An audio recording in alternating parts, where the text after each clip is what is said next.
hammasini o'zim qilaman degan sindromi bor ayollarga pul kelmaydi. Ayollarimiz eng katta xatosi erimga nimadir qil, o'zingizga nima qilishni o'rganing. Erkaklarga bo'lgan ranjish, norozichilik, o'g'lingizga norozichiligingiz bo'lsa, buvshi eringizga, buvshi yigitingizga norozichilik qolib ketgan bo'lsa, sizda seksual energiya past bo'ladi. Bu juda ham zo'r ayol va erkaklar uchun ishlaydigan zo'r texnika hisoblanadi.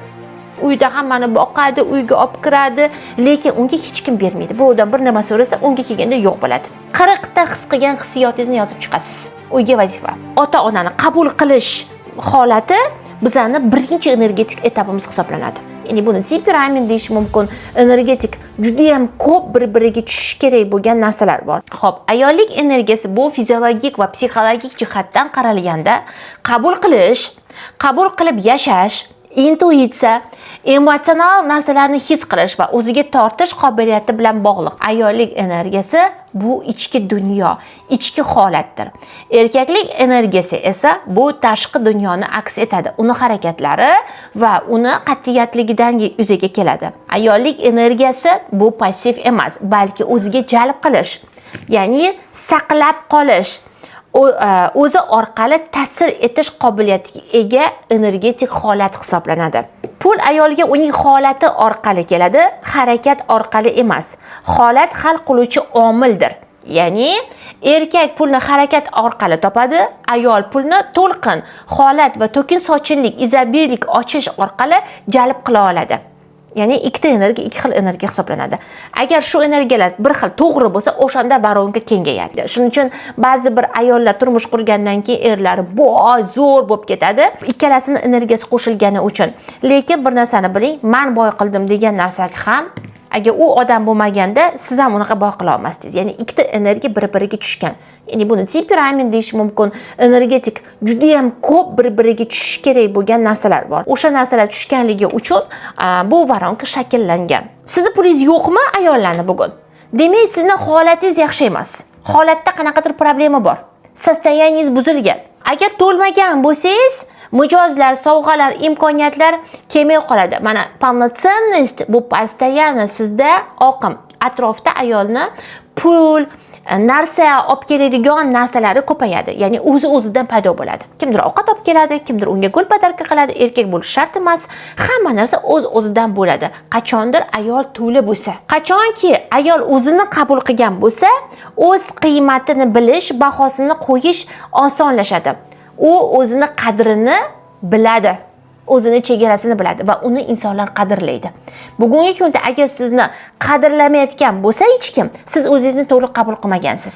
Siz hali ham o'zingizni полноценный, ya'ni to'laqonlik deb bilmaysiz o'zingizni. Agar sizda zavq olish, shukronalik hissi to'la bo'lsa, ya'ni sizda qabul qilish qobiliyati kengayadi. Korxona bo'layotgan bo'lsa, bittagina aptekangiz bo'layotgan bo'lsa, siz qancha zavqlansangiz, qancha shukronalikda bo'lsangiz, sizda shuncha aptekalaringiz 10-20 ta bo'lib ketadi, u ko'payib ketadi. Tushunarli? Ya'ni unda qobiliyat kengayadi. Qancha sizda ishonch, qancha xotirjamlik bo'lsa, sizga pul oson keladi va stresssiz pul topishni boshlaysiz. Oson va yengil pul topiladi. Tushunarli? Ayol energiyasi charchagan va siqilgan bo'lsa, u puldan qo'rqadi. Ya'ni kelgan pul patologga tushib qoladi. O'sha $1000 mi? $1000dan 10 ta ish qilsam $1000, bitta ish qilsam $1000. Agar uni energiyasi charchagan, siqilgan, energiyasi pasayib ketgan bo'lsa, olish emas, faqat berishga o'tadi. Uyda hammani boqadi, uyga olib kiradi, lekin unga hech kim bermaydi. Bu odam bir nima so'rasa, unga kelganda yo'q bo'ladi. Men hammaga kerak bo'lgan paytim berib tura olaman, lekin olish kerak bo'lgan joyda yo'q deydi. Agar uni energiyasi buzilgan bo'lsa, o'ziga baho qo'yishga qo'rqadi. U o'zini past baholaydi. Kam oylikka rozi bo'ladi. Kichkina pulga rozi bo'ladi ham. Mayli, bo'laveradi, mayli deydi. Ya'ni hamma kichik narsalarga. Erini ham bo'lsa bo'ldi deydi. Yaxshi bo'lmasa ham mayli. Shu peshonamda bo'lib tursa bo'ldi degan. Ya'ni bo'lsa bo'ldiga tushadi. Ya'ni u o'ziga baho qo'ya olmaydi. U o'zini izobilniy yashashga ruxsat bera olmaydi. Ya'ni aytadiki, ayollarga ruxsat bering deydi. Unda ruxsat berish koeffitsiyenti past bo'ladi. Chunki unda energetik varonkasi buzilgan bo'ladi. Men arzimayman deb o'ylaydigan ayollarda ham xuddi shunday. Men arzimaymanni qayerdan bilamiz? Sizga siz yoqmagan sovg'alar, siz yoqmagan oylik, siz yoqmagan hayot tarzi, siz yoqmagan uy bo'ladi sizda. Ya'ni siz xohlaysiz Chilonzordan Oybekka ko'chib kelishni, не сможете вы. Bo'lmaydi, o'smayapti. Yoki siz xohlaysiz $1000 emas, $10,000 pul topishni, yo'q sizda o'sha narsa. Kelmaydi. Nima qilsam ekan? Kallangizga hech narsa kelmaydi. Hech uni to'g'rilay olmaysiz. Chunki sizning ichkaringizda men arzimayman degan ustanovka yashaydi. Sizda воронка buzilib ketgan. U boshida ko'rsatgan воронка bordi, воронка pastga qarab qolgan. Значит, где-то опять же негативное состояние, где-то travma. Ya'ni 3 ta bosqichda ko'rib chiqiladi. O'tmish, hozirgi holat va kelajak holatini ko'rib chiqilish kerak bo'ladi. Va aytganimdek, tana va psixologik holatda ya'ni o'sha sharni utechkaga olib keladigan teshiklarni topish kerak bo'ladi. Hammasini o'zim qilaman degan sindromi bor ayollarga pul kelmaydi. Erkaklarga bo'lgan ranjish.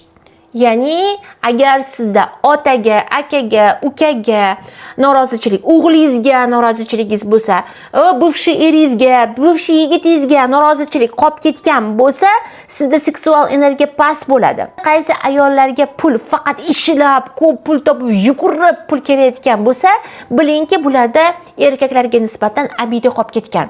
Ya'ni bu seksual energiyani, ya'ni razrushats qilgani uchun yuzaga kelgan.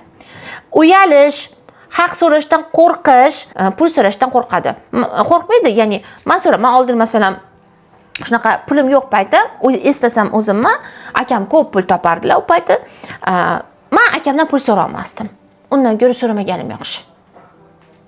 So'ramayman men derdim. Hozir men ko'p pul topsam ham, men zo'r so'rayman. Aka pul bering, uraman. Kuladi, men qara, men bergan pulim senga kerak emas. Yo'q, kerak, sizniki boshqacha bo'ladi deyman. Bering pul deyman. Ya'ni men energiyamni, seksual energiyamni erim yo'q bo'lgandan keyin yonimda boshqa erkaklar bor. Akam bor, ukam bor yoki ukamga ba'zida 100 ming ber deyman. Voy, kuli bor, opa deydi. Ber 100 ming nima bersang deyman. Voy, men 100 mingimga qarab qolmagansiz-ku deydi. O qarab qolganman, ber deyman. Yoki ba'zida u opa 50 ming berib yuboring, yaningga to'lab yuboring desa, berib turing desa, berib tur dedingmi, qaytarib ber deyman. Voy, bu ilim. Berib tur dedim, berib yuboring demading deyman. Berib yuboring deganda men kutmasdim, senga berib yuborardim deyman. Men energetik aniq sistemamni buzishni istamayman deyman. Davay ber qaytarib deyman. Voy, bu men deydi, ber qaytarib deyman. Ya'ni energiya sistemani buzmaslikka maksimal harakat qilaman.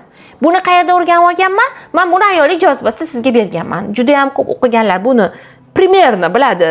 Nima haqida gapirayotganimni hozir ayollik jozibasi 6-talqinimizda buni yangicha metodikalari sizga beriladi, xudo xolisa. Keyingi ustun e'tiqodlar. Mehnat qilmay pul kelmaydi degan ustanovkalari bor. Faqatgina shu harakat orqali pul keladi, holatga qaramaydi. Ayollarimiz eng katta xatosi erimga nimadir qil. O'zingizga nima qilishni o'rganing. Nimadir qilishni. Men yana aytayapman.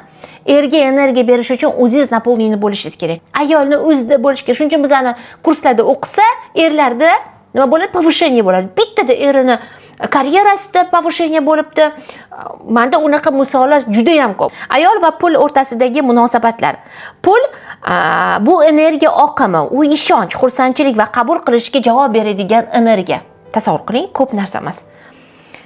Ishonishingiz kerak dunyoga, atrofga. Yaqinda meni bitta o'quvchim aytdi. Bitta mashinik bola bizga uchrab qoldi. Bizani pulimiz bermadi. Meni va o'quvchimni bitta narsa zakaz qilgandik, bermadi. Keyin menga aytibdi, dedilar, "Bopa, mamnaqa deb yozibdi. Men ishonmayman bu bolaga, yolg'onchi bola" dedi. "Men ishonaman" dedim. "Men ishonaman" dedim. "Bermayapti-ku pulimizni, demak biz to'lov qilishimiz kerak ekan" dedim. "Lekin men ishonaman" dedim. "Men ishonmasam ham ishonishga majburman. Chunki dunyo ishonchdan iborat." Da menga ko'pincha aytadi, uyimdagilar ayniqsa. Yana qayta odamlarga xuddi shunday ishonasan. Yana o'zingga yoningga shuni yana qaytib odamlarni shunaqa yaqin o'zingga olasan. Ayniqsa meni opam, agar siz u meni sestra tam участвовать в эфире, hozir yozadilar. Meni eng yomon ko'rgan odatlarimni biri, sen odamlarga qayta ishonasan. ozgina odam o'zini orqaga kirishib ketasan. Ishonganingdan yaxshi ko'rib u degani haddan tashqari. O'zingda nima bo'lsa o'shani berasan. O'sha kiyimingni ham olib chiqib berasan, hisob kitobini bilmasdan, qo'lingdagi pulingni ham anaqa aytganda, kecha onam aytibdi o'sha opamga, buni qo'li ochiq desam, boshqa joyi ham ochiq ekan buni debdi. Hech buni eplab bo'lmas ekan buni debdi. Bu debdi jinni ekansan sani debdi. Kecha anaqa sayohatga borib kelganda. Ya'ni buni tagida nima yotadi? Men ishonishga, agar men dunyoga ishonmay qo'ysam, dengi yangi bo'ydi. Tushunyapsizmi? Qayta ishonaman, ha. Qayta odamlarni olaman. Bizani eng katta dengichni uchechkamiz qabul qila olmaymiz. Вот нет. Yonimizda o'sha erimiz bilan birga uxlaymiz, вот нет. Otamiz yonimizda, вот нет, qabul qila olmaymiz. Uni mingta qabul qilinmaydigan jihatlarini topamiz. O'sha qabul qilish chastimiz bizda juda ham qattiq oqsaydi. Bunga sabablar bor.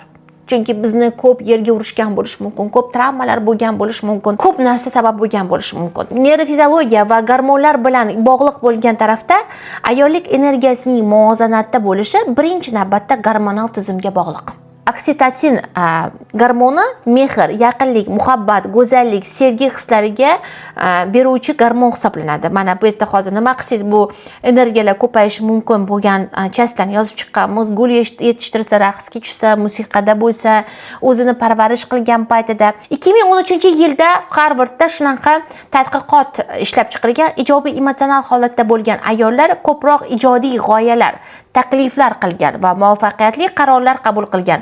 Ular moliyaviy imkoniyatlarni ham tez faollashtira olgan. Даже buni tadqiqotdan o'tkazishgan ekan. Ikkinchisi, ayol energiyasining boylik bilan bog'liq bo'lishi. Carl Jung va arxetiplar nazariyasida shunday degan. Jungni bilasiz, psixologiyaning otasi. Jungning ta'rifiga ko'ra, ayoldagi anima arxetipi uning ichki intuitsiyasini his qilish qobiliyatidir. Go'zallik, muhabbati va hayotni qabul qilish qobiliyatidir. Hattoki buni Jung ham isbotlab bergan ekan. Ya'ni bu ilmiy isbotlangan. Bu yerda tadqiqotlarning hammasining isboti bilan yozilgan. Emotsional intellekt, IQ darajasi yuqori bo'lgan ayollar, ya'ni his qilish, qabul qilish, muloqot, vizualizatsiyaga moyil insonlar biznesda ham yuqori natijalarga erishganliklari aniqlangan 1995-yilda. Moliyaviy farovonlikni cheklaydigan ayoldagi 3 ta energetik blok. Ya'ni yozib olasizlar, men kimdirni ta'minlash kerak degan fikrda. Bizda eng kattasi erkak qilish kerak. Bu kimdir meni ta'minlab turish kerak degan fikrdagi ayollar. Yomon munosabatlar sababli ayollikni inkor qilgan ayollar. Boylik bu erkak ishi degan ichki e'tiqodi borlar. Ya'ni pul topadigan. Chase bu faqat erkaklar pul topadi degan ayollar. Ya'ni biz holat orqali ham pul bizga keladi. Pul bu funksional energiya. U harakatni sevsa ham, quvonchli qabul qilsa holatida tezroq keladigan holat hisoblanadi. Buni hamma tarafdan energetik nuqtai nazardan, gormonal, psixologik, neyrofiziologik jihatdan buni isbotlab bo'lishdi. Ya'ni go'zallik, ijod, mehr, huzur orqali yashasa, pul oqimi oqib kelishni boshlaydi ayollarga. Ya'ni birinchisi men va sen, men va dunyo shakllanadi. Ya'ni qalb potensiali birinchi o'rinda turadi. Bu varonka, haligi varonkaning ikkinchi jihati bizda aynan ayollik jozibasi 6-patogi mana shu 3 ta ikkinchi modulimizda mana shu 3 ta etapda dars o'tiladi. Ya'ni men va men birinchi o'rinda biz kontaktni o'zimiz bilan. Bunga alohida bu safar, bu gal yangi kursimda shunaqangi kuchli dars yozilgan. Men va men etapida va men va u etapi ham juda kuchli.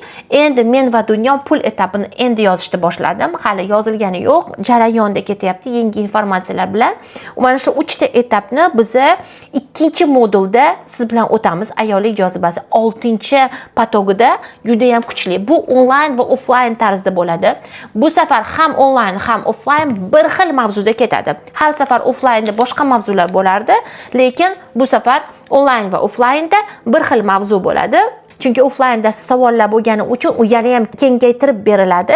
Onlaynda primo o'tirib, baribir video zapis orqali siz ko'rasiz. Mana shu 3 ta jihat ruhiy o'sishga olib keladigan, missiyaga chiqaradigan etapgacha, ya'ni voronkani kengaytirish etapini biz birma-bir o'sha dumaloq energiyani kengaytirishda birma-bir ayollik jozibasi 6-patogida siz bilan biz o'tamiz. O'tmish, hozir va kelajak energiyasi bizani pul energiyamiz hisoblanadi. Bunda ota nasli, ona nasli ya'ni ota-onani qabul qilish holati bizani birinchi energetik etapimiz hisoblanadi. Ota bu pul degani. Ota bu hayotimizdagi erkak degani. Bo'ldi. Boshqa tushuncha yo'q. Bunga men yana ham chuqur faqat darslarda o'taman. O'tmish energiya kiradi. Bu bolalik ustanovkalar, bolalik travmalar. Hozir men aytganimdek o'sha etap, nimani o'ylayapman, nimani his qilyapman, men qanday xatti harakatdaman. Hozirgi energiyani, varonkani kengaytiradigan energiya. Bunga asosiy 4 ta unsur yordam beradi. Yer, havo, olov, suv. Har kuni ayollar ertalab uyg'onishi bilan oyog'ini o'sha tuproqqa qo'yishi, har kuni toza havodan havo olishi, ya'ni matka bilan nafas olishi. Nimaga bizda mana shunaqa shag'amlar hamma joyda? Обязательно olov bo'lishi, chunki bu unsur hisoblanadi. Va ko'proq suv ichish bu bizning birinchi, ikkinchi chakramizni ochadi. Ya'ni bizda darsga qatnashgan paytida o'sha biz beramiz zadachalar, kuratorlar litrlab suv ichamiz. Bu hozirgi baronkani aylantiradi. Va o'shanda kelajak energiyasi ochiladi va ruhiy etapga chiqamiz, piramidani uchiga, duxovniy putga, ya'ni biz Allohga yaqinroq bo'lish jarayoniga o'tamiz. Duo qildingiz, amalga oshdi jarayon, bu 3-etap hisoblanadi. Amaliy mashq. Meni pul bilan munosabatim. 3 ta mashqni, o'sha 3 ta etapni qilasiz. Pul deganda men nimani his qilaman? 40 ta his qilgan hissiyotingizni yozib chiqasiz. Uyga vazifa. Nimani his qilaman? Nafrat, quvonch, og'irlik, yengillik, buni hammasi nima hislaringiz bo'lsa, hammasini 40 ta yozib chiqasiz. U haqida qanday bolalikda qolgan fikrlarim bor. Bolalikda menga pul haqida qanday ustanovkalar berishgan. Va 3-inchisi, men pulni qabul qilishga ochiqmanmi?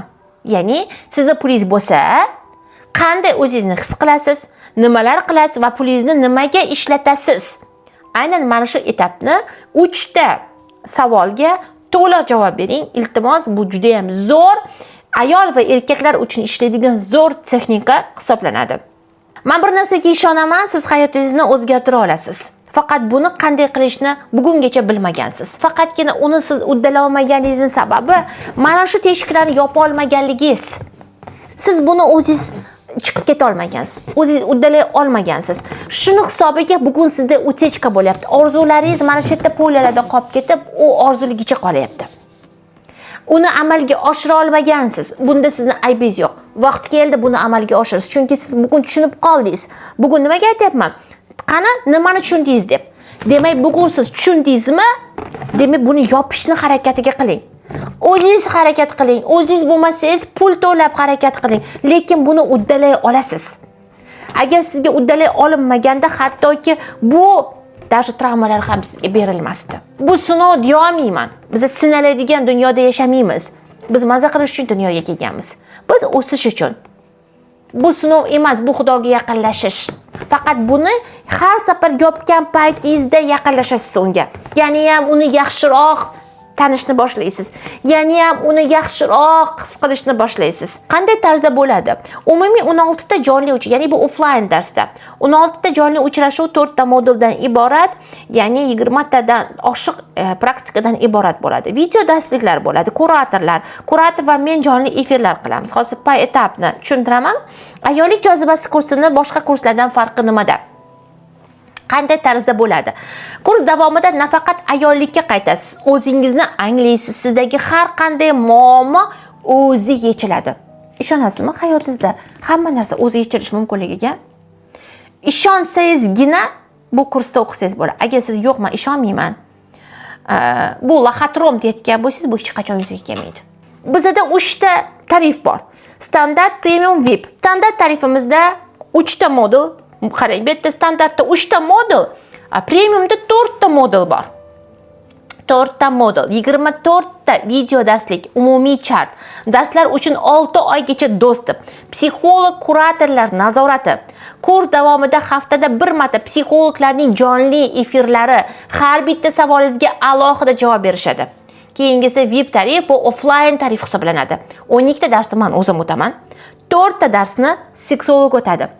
Jonli darslar zapisi yopiq guruhda beriladi. Umumiy chat, shaxsiy nazoratim, maxsus boks, metodichka, ruchkalar, daftarlar hamma sizga beriladi. Dilapajon, hamma o'sha travmam bor, seksual travma. Sizni seksual travmangizni yechish uchun men tajribali 4 yillik, 5 yillik shogirdlarimdan bepul bittadan konsultatsiya qo'yganman.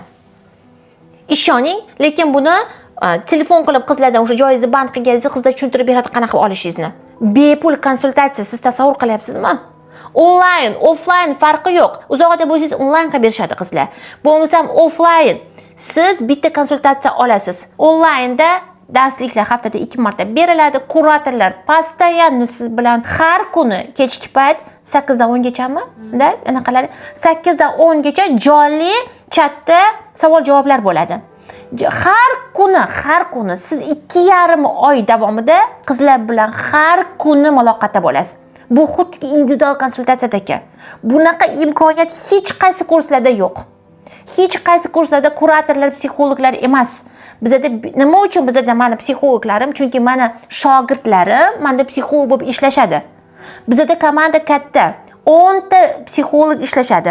Shuning uchun hammasi professional, hammasi meni yo'nalishimda. Har kuni ishga keladigan qizlar, onlayn, offlayn konsultatsiya o'tadigan qizlar. Shuning uchun sizlar bilan har kuni muloqotda bo'ladi. Qayerdadir o'sha muloqotda nimadir chiqib keladi, o'shanda ham savollaringga javob har kuni siz bilan aloqada bo'lishadi. Sizlarni juda ham yaxshi ko'raman. Bergan ishonchingiz uchun rahmat. Meni kuzatayotganingiz uchun rahmat. Siz borsizki, men borman. Siz borsizki, biz faoliyat yuritamiz.